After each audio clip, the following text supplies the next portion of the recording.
अस्सलामु अलैकुम मुअज़्ज़ज़ ख़वातीन व हज़रात, मैं हूँ मुफ्ती मोहम्मद जमील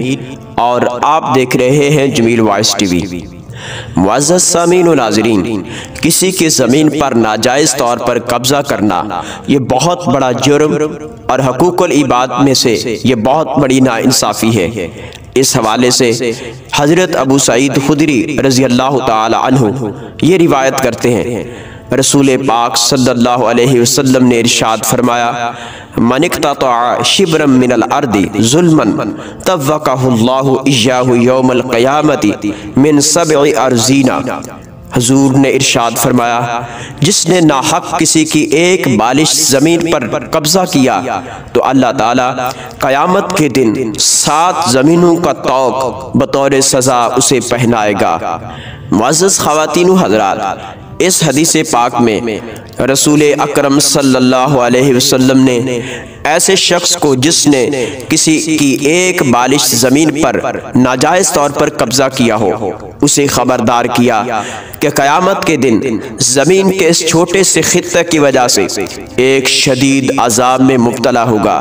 और वो ये कि उसे 7 ज़मीनों का तौक़ पहनाया जाएगा। मुअज़्ज़ज़ ख़वातीन व हज़रात, इस बात को नोट करें कि दुनिया में अगर कोई हल्की सी शय किसी की गर्दन में लटका दी जाए तो उसका चलना फिरना बहुत मुश्किल हो जाता है और वो तकलीफ़ के अंदर अपनी ज़िंदगी बसर करता है, और कोशिश होती है कि जल्द से जल्द उससे छुटकारा हासिल किया जाए। तो अंदाज़ा करें कि कोई क़यामत के दिन 7 ज़मीनों का तौक़ का बोझ कैसे बर्दाश्त कर लेगा। सुनो, जुल्म न करो, खबरदार,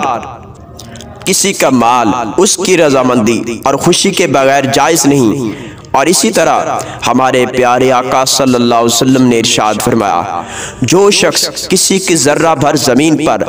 नाहक कब्ज़ा कर ले तो वो क़यामत के दिन 7 ज़मीनों में धंसा दिया जाएगा। इस हदीस पाक से भी हमें मालूम होता है किसी की नाजायज़ ज़मीन पर कब्ज़ा करना ये कितना बड़ा जुर्म है। मुअज़्ज़ज़ सामीन, आप जानते हैं कि किसी की ज़मीन पर कब्ज़ा करना यह हुकूक़ुल इबाद में से बहुत बड़ी ये हक़ तलफ़ी है, और ये उस वक्त तक माफ़ नहीं हो सकती जब तक कि साहिब हक़ या माफ़ न कर दे या फिर उसको वापस लौटा न दिया जाए।